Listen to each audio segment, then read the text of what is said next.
So we're concluding this series called Antisocial today. It's been good. It's been interesting to talk about. We're in the book of Ephesians. If you have a Bible, you can turn with me to the book of Ephesians, or it is on your notes in your program, and of course it'll be on the screen behind me. This series, Antisocial, we've been talking about our connection point in a very disconnected world.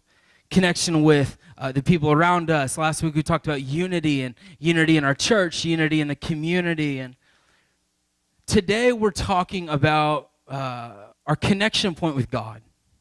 So frequently do we focus on connecting with our community and the people around us, the people in our church. Today we're talking about our connection point with God, because some of us are lacking in that department. Some of us are missing that connection point.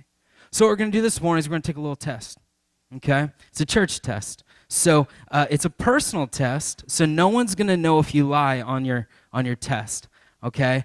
You don't have to share your answers. No one's going to know if you lie, except God, of course. God will know if you lie in your church test.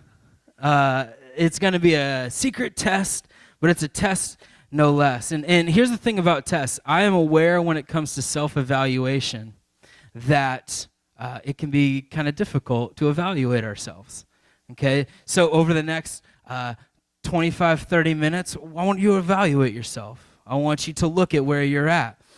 And I know that it's difficult to do that sometimes. I know it's difficult to take tests. Some of us are not great test takers. So I figured this morning I would give you a few examples of people that are also not great test takers. Can I share some answers with you? Okay. Go and throw that first one up there for me. Name, Frankie. I earn money at home by, I don't. I'm a freeloader. Frankie's a freeloader. What about the next one? Explain the phrase free press. It's when your mom irons your trousers for you, right? I could use some free press at my house. My mom will be here in a couple months. This kid makes it all the way to number 10. What's your favorite hue? He writes Jackman. Do you get it? Hugh Jackman. And what's funny is the teacher writes clever, but he still gets it wrong. This kid makes it to 5. What do we call the science of classifying living things? We call it racism. Teacher goes home red-faced on that one. How about the next one? Bob has 36 candy bars. He eats 29. What does he have now? Diabetes. Bob has diabetes. Maybe you've seen that one before. Bob has diabetes. I got to thinking about it. Why couldn't they have chosen some sort of generic thing like cars? Bob's got 36 cars. He gives away 29, and we're not feeding into this whole like child obesity thing, right? Bob eats 29 candy bars. Tests are hard. Anybody just a really poor test taker? Okay, so today's going to be an easy one for you. Today is a test that we like to call the red dot test. Here's how the red dot test works. If you've been to a mall or an airport, and the first thing you do when you're trying to find something is you find that big map right in the center of the corridor, right? What's the first thing you find on there? You find the red dot that says you are here, right? Today's a red dot test. Today we're going to talk, and over the next 30 minutes, I want you to decide where you're at, okay? The red dot moment is where we fearlessly define our current reality. Make sense? I think for some of us, when it comes to our faith, we're in one of the greatest seasons of our life. When it comes to our faith, we're in a really good season. And things are good. Things are going really, really well in our relationship and our connection with God. And then for some of us, maybe we're in a season of struggle. We're trying to recover maybe a sense of faith that was evident at one time, but we don't necessarily have it anymore. We don't necessarily see that relationship with God. And we need to remember the goal that God has for us. This morning we're in the book of Ephesians. Ephesians, as I've said the last couple weeks, is this letter written by this man named Paul. Paul was a close friend of Jesus, and he writes this letter to the early church in a city called Ephesus. This group of people who was starting the church that we are a part of now 2,000 years ago. Okay, so he writes this letter. In chapter 2, he writes this. He says, "But because of his great love for us, who is rich in mercy, made us alive in Christ." Because of his great love for us, God, who is rich in mercy, made us alive in Christ. So let me ask, does that describe any of your relationships with God? Does that describe where you're at with God? Okay, my red dot is right here, where God has made me alive in Christ. I'm thick and flowing in the presence of God. If that describes your relationship with God, keep doing what you're doing. Keep fighting the good fight and look for opportunities to grow. If that doesn't describe where you're at with God, if you have not yet picked up on where your red dot falls, maybe it's time to correct something. Maybe it's time to fix something. Let's jump ahead 2 chapters to Ephesians chapter 4. Ephesians chapter 4, Paul picks up on this, or in his letter, he's writing to this church, and he's kind of identifying where they're at. He's describing where this group of people is at and how they got to this point. Why they're in the situation that they're in. Their red dot is very far from God at this point. And he writes this. He says, "So I tell you, and insist on it in the Lord, that you must no longer live as the Gentiles do in the futility of their thinking. They are darkened in their understanding and separated from the life of God because the ignorance that is in them due to the hardening of their hearts. Having lost all sensitivity, they have given themselves over to sensuality so as to indulge in every kind of impurity, and they're full of greed." Okay, so Paul's identifying why they're in the situation that they're in. They've created these hardened hearts, and they've given themselves over to impurity. There's this disconnection between the church at Ephesus and God. So let's break this passage down and figure out why there's a connection. Here's number 1 in your notes. First thing we run into in this passage is faulty thinking. We run into faulty thinking. It says that you must no longer live as the Gentiles do in the futility of their thinking. We hear the same theme all through Scripture. And in Romans chapter 12, it talks about renewing your mind. And while it affects your relationship with God, it also affects everything else around us. It pretty much affects everything that we can get our hands into. I think we can probably all agree that our brains don't work the way that we want them to work all the time, right? Our thoughts drift off into various areas, and that's when we run into depression and insecurities, doubt and guilt.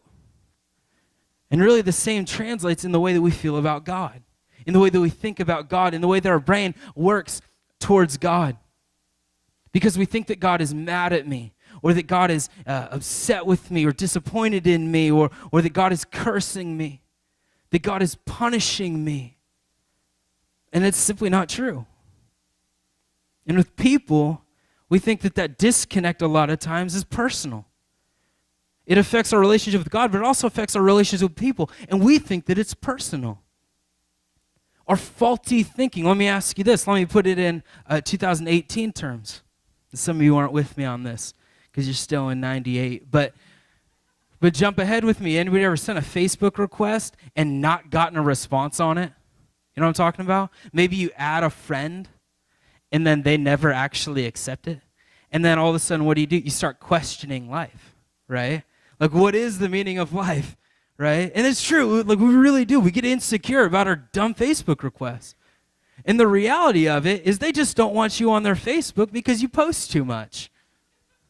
You know? No. And sometimes they don't see it. You know what I mean? Facebook requests are funny because they used to say confirm or deny, and you shut the door in somebody's face. Now you can just ignore it. You just send it packing, right? You just stick it somewhere in the background. But you question things, and it becomes personal, and it's not always personal. That's a silly example, but sometimes that disconnection is not personal. It's not meant to offend. It's not meant to hurt. The worst thing that has ever come about for cell phones is the read receipt when you send a text message, because you know that they read it, they didn't respond. You know what I mean? And sometimes they just didn't see it. And the thing about it is this mentality, this faulty thinking, it becomes kind of pervasive. It starts to affect every area of our life and every situation that we get into. Where one thing becomes this massive thing. My kid back-talked me. I'm clearly the worst mother in the world, right? It affects every single area I got a bad review at work, probably getting fired on Monday. I got a flat tire in my car, and all of a sudden we're like, I can't afford a new car right now. You know? And we take these small, isolated incidents, and we allow them to permeate every situation of our life, every other area of our life, and it becomes permanent. We start to live this, it is what it is mentality, that this is just life now. This is the new normal. And sometimes we have to take a step back and realize that we have some control over our life. We've got some control over our life. We can't control everything, and certainly we can't control anyone else, but there are decisions that we can make in our life that affect the impact of our future.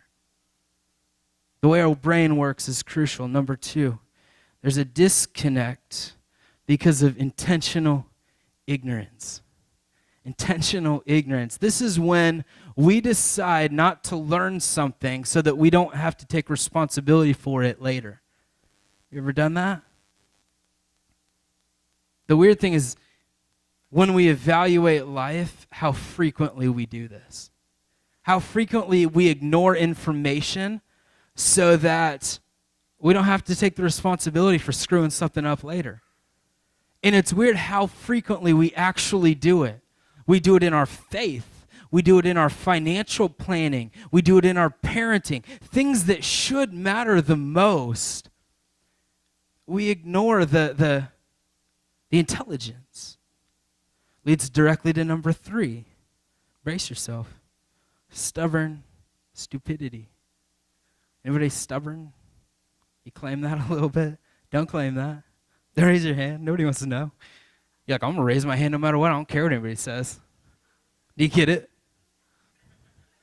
Sigmund Freud said this. He said, denial is a defense mechanism in which a person is faced with a fact that is too uncomfortable to accept and therefore rejects despite overwhelming evidences. We're going to do whatever we want regardless of the outcome. We have a disconnect because we are stubborn. Here's number 4. Bad behavior. Anybody ever done anything bad before? A couple of you? Okay, so just to involve everybody else in the room, does anyone know that anything bad that someone else has done? Maybe the person sitting next to you, right? This is what the Bible calls sin. Let's take out the religious connotation from the word sin for just a second, because it is a real word. The word sin literally means any reprehensible or regrettable action, behavior, or lapse. It's great fault or offense. Now let's add back in the religious connotation because this is church and we can. The Bible gives us a definition of sin, and really that should be our starting point. The Bible's definition of sin should be our starting point. And the bad behavior that we have in our life, we need to change. We need to learn how to fix it. The Bible gives us this definition of sin, and the reality is most of us don't deny that sin exists. You can literally look it up in the dictionary. It's a real thing. The problem is that we learn to get around it. We have the sin in front of us, and rather than dive into the reason why or how to fix it, we simply go around it. We make excuses for it. We cover it up. And have you ever justified a sin before? Just me and Mike? Sorry, Mike. And of course, every sin is stupid, but not every stupid is sin, right? Every sin is stupid, but not every stupid is sin. For instance, I'm going to give myself away. So I don't know how your finances are. The most expensive week of the year for me is March 14th through March 21st. Here's why. We celebrated Shayna's birthday on Wednesday. Okay, it was birthday week.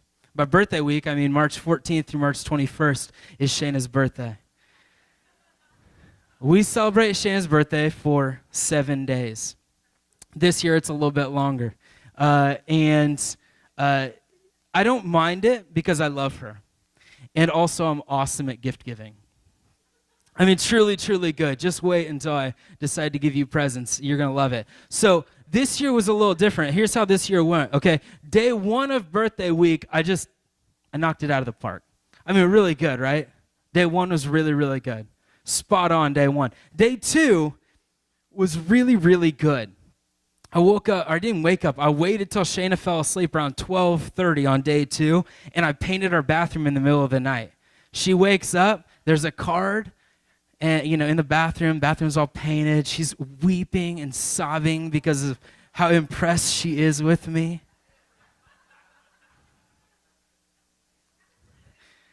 Day 3 rolls around, and I got lucky. Okay, thank God for Amazon Prime. Truth be told, I'm sitting in the living room. She's in the kitchen. She's all like, "Oh, I want one of those things," and I'm like, "Okay." I bought it on the spot. Thank God it made it there for day 3, right? The problem with this whole thing is I came out the gate swinging, right? I went too hard at the beginning. So day 4 rolls around, and I buy her something that probably will benefit me more than anyone else. Truth is, we've used it almost every day this week, and she has not been involved. Day 5 rolls around, and I don't know if you noticed last week. I know that a lot of you take notice. Last Sunday, my hair wasn't as tall or have as much life and bounce as it normally does, right? Because Sunday morning at 6 a.m., the blow dryer stopped working. Okay, this was not like a minute after I started, 2 minutes after I started. 2 seconds in, the blow dryer turns on and turns off on Sunday morning. It was miserable, okay? We have to buy a new blow dryer. I thought, hey, it's birthday week. So I slapped the card on the blow dryer, and I gave it to her. Needless to say, it didn't bode well for me. And she's gracious and loving, and she let me redeem myself, and I finished strong. I finished really, really strong. There was a period in birthday week where I was relatively stupid, but I was not sinful, right? Every sin is stupid, but not every stupid is sin. But we do dumb things, and it causes a disconnect. It causes a disconnect in this walk with God that we've got. I want to take our remaining few minutes. I want to talk about what it would mean to connect or even reconnect with God in a meaningful way before we dive into Easter. Okay, it's a week before Easter. There's nothing better we can talk about on Palm Sunday than connecting with God. One of the things I love about our church is filled with people that are rooted and grounded in their faith, and they've got a long history of a strong relationship with God, but at the same time, our church is filled with people that are just starting their walk. And I love that. I love experiencing some of the beginnings of your walk with Christ. We've got people that are connecting with God for the first time. We've got people that are walking back into the relationship with God. And maybe you're here today and you're saying, man, I don't have a relationship with God, or maybe I'm at the beginning. The coolest part about it is we're all on the exact same journey. We're just different points in it. And I love being on the journey with you. I love to see you step onto the path and then continue to walk down it. We're all on this path to get closer to God. And the book of Ephesians gives us this warning to continue moving in the same direction. Okay, I'm going to jump ahead in verse 20 of chapter 4. It says, that, however, is not the way of life you learned when you heard about Christ. Okay, so he's addressing the passage we read earlier. The people in Ephesus are at this point, and he's saying, this is how you got here. And then he's saying, that, however, is not the way you learned when you heard about Christ. When we started this thing, this was not how it was intended to be. If there's a disconnect and it's unsettling for you, that's because it's not God's plan for you. His plan was that we would be in a relationship with him. And a lot of times that's the last thing on our minds. Think about the disconnect that's so amazing. Jesus tells a story in the New Testament. Maybe you know the story. It's about a prodigal son. The prodigal son leaves. He takes his inheritance from his father early. Before his dad dies, he collects his money and he cuts out on the family, he cuts out on the town. He goes and he squanders the money. He makes bad decision after bad decision to the point where he's literally eating the food that the pigs are eating. And it says that he finally came to his senses. So the man returns back home to his house, to his family, and as he's walking up the street, if you will, probably head hung lower than it has ever hung before, His dad catches a glimpse of him off in the distance, and his dad starts taking off running towards him, arms wide open to receive his son back into the family. A dad that should have been furious was overjoyed, was excited. The point of the story is that there is always a way back to the Father. Ephesians warns us not to go back on the path, but when we do, there's always a way back to the Father. Don't turn around and walk away, but if you do, know that the Father is standing here and he's waiting for you, arms wide open, ready to take you in. The most saving quality and attribute about God is that he's in the business of redemption, that he wants to redeem.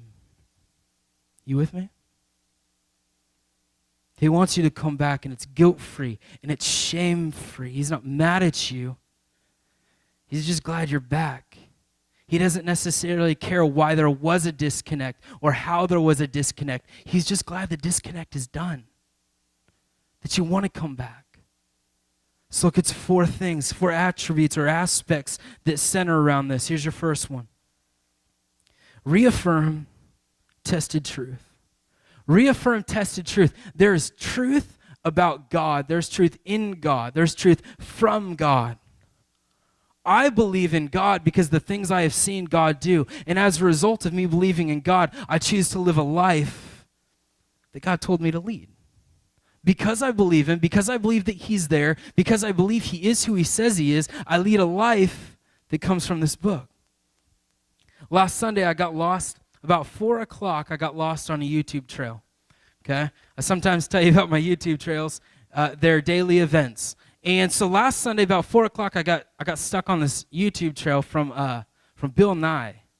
Bill Nye the Science Guy. You know what I'm talking about? Bill Nye the Science Guy, right?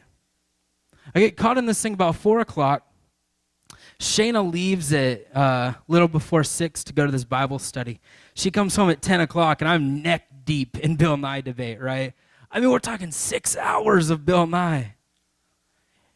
Here's the thing about this what hooked me. These debates were happening with one of the better-known creationists in the country, and one is defending God, and one is defending against God.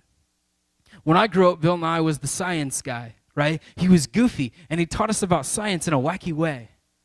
He was fun. He was Bill Nye the Science Guy, but now Bill Nye is the blaring atheist guy.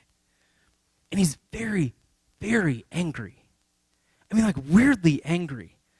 I sat and I watched him. He's a smart guy. He's brilliant, of course, but he's angry. And I sat there and I listened to this debate from a man who is mad about the fact that God doesn't exist. And then the argument of a guy who's saying, I know God exists because I've seen God and what God can do. For us, we walk in here on a weekly basis and we see it all the time. The authenticity of God. People walking in with the expectation or anticipation that nothing is going to happen to them. They come into church and nothing is supposed to happen because they don't necessarily believe in God and God's hand is not at work. And instead they walk in and they experience Jesus in a very real way. And there's a clear understanding that maybe God is attempting to do something in our life. So there's truth about Jesus. There's the truth that Jesus taught. And there's truth in Jesus. It says in verse 21, you were taught in him in accordance with the truth that is in Jesus. What is the truth that is in Jesus? He himself said it like this in John chapter 15. He said, I no longer call you servants, because a servant does not know his master's business. Instead, I've called you friends. For everything I learned from my Father, I've made known to you. He calls us friend. It's not fear-based. We're friends. He calls me friend. He doesn't keep the good stuff locked away. We're friends. He's given me full access to the throne. He's given full access to the knowledge that God has. We're friends. He's not mad at me. He's not disappointed that I messed up. We're friends. He wants to see me get past the mess up. He says this in John chapter 10. He says, I am the good shepherd. The good shepherd lays down his life for the sheep. The cross that we celebrate next week was not a tragedy. It was a tragedy in the sense that it was painful, that it was brutal, it was gruesome, it was ugly, it was a horrible, senseless pain. But it wasn't a tragedy because it was a choice that Jesus made simply because we're friends, and he says, you're worth it. The Good Shepherd laid his life down for me. He says this in John chapter 14, he says, I am the way, the truth, and the life.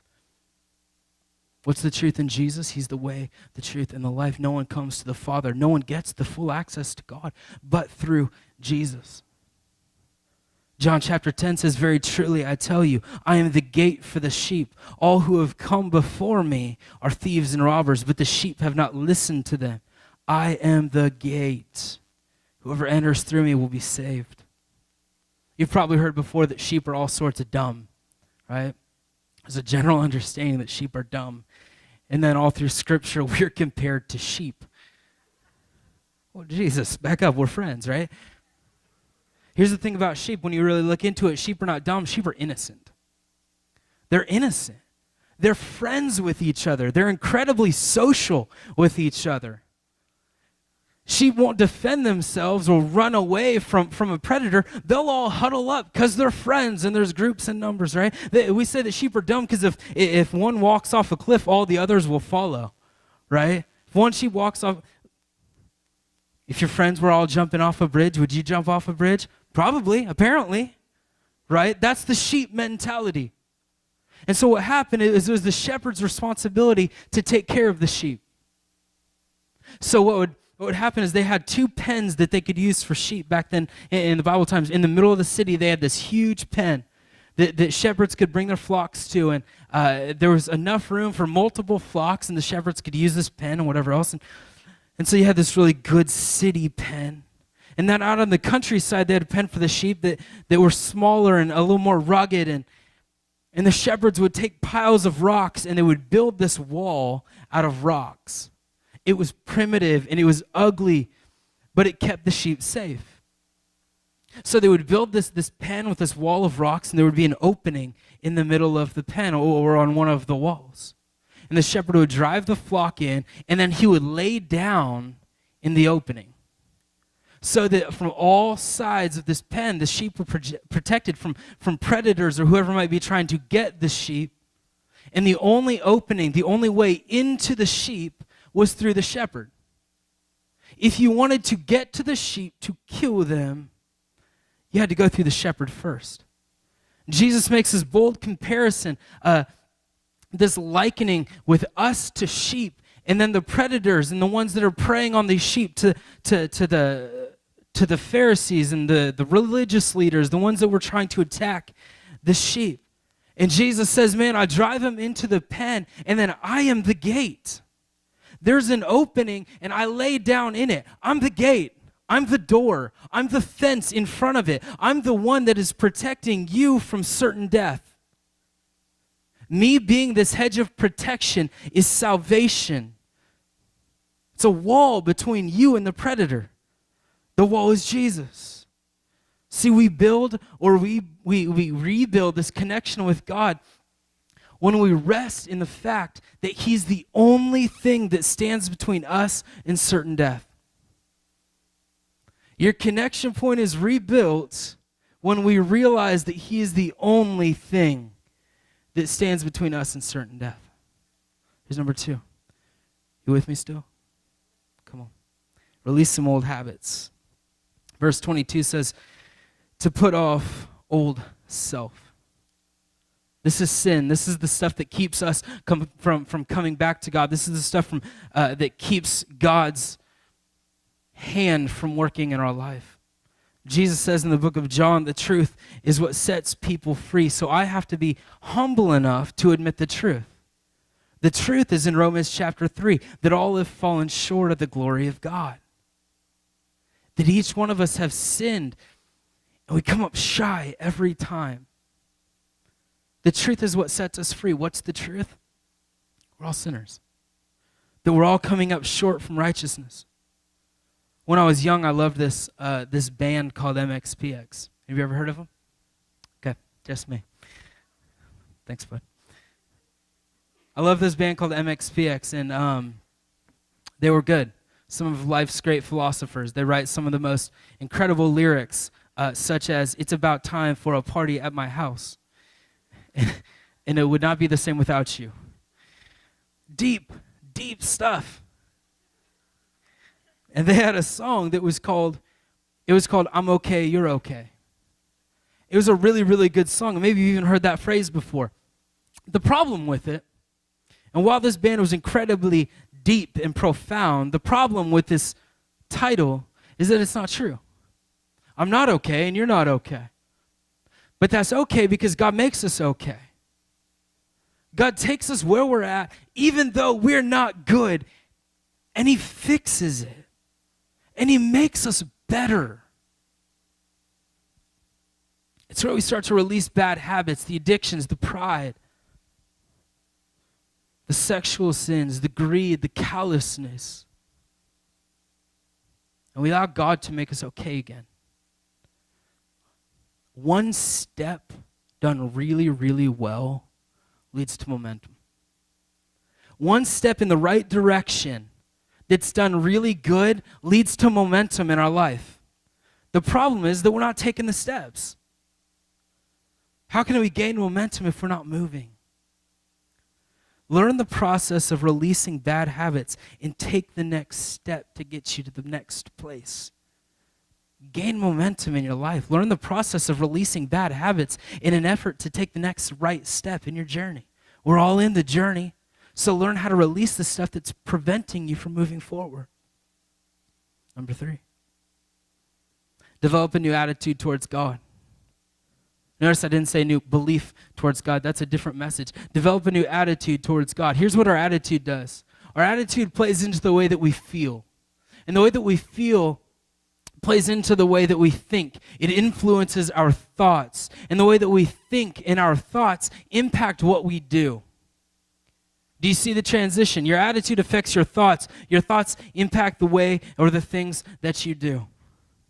That's why in verse 23 it says to be made new in the attitude of your minds. I think as a young parent with little kids, my mantra in life right now is change your attitude. I say it at least 17 times a day. You know what I mean? Their eyebrows start to get this direction. Can you see it? And it's change your attitude, right? Because our attitude doesn't fix anything. And if we're all being honest, we all have pretty bad attitudes most of the time.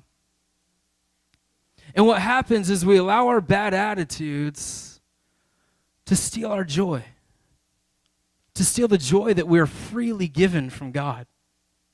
It steals the joy right out from underneath us because we can't wrap our head around the fact that sometimes life doesn't shake out the way we want it to. Life doesn't always go the way that we want it to. But it all changes when we renew our minds. When we start connecting with God and changing how we see him. And finally, number 4. Choose a better life. Choose a better life. We live in a fallen world. We live in a fallen world. And the reality of it is that nothing happens, or good things, or success, they don't happen by default. Good things happen by design. Good things don't happen by default. Good things happen by design. Verse 24 says, put on the new self. Same is true for your marriage. The same is true for your friendships. The same is true for any other relationship that you're in. The difference is that in this relationship, God makes the first move. God's made the first move. He's already shown us the depth of his love. He's already given us his presence in our life, and more importantly, what we honor next Sunday. He's already made the first move. He's waiting for us then to take a step in the right direction. Choose a better life. What he did for us on the cross, what the resurrection means, what we celebrate on Easter. Choose a better life. Would you bow your heads with me all across this room as we close?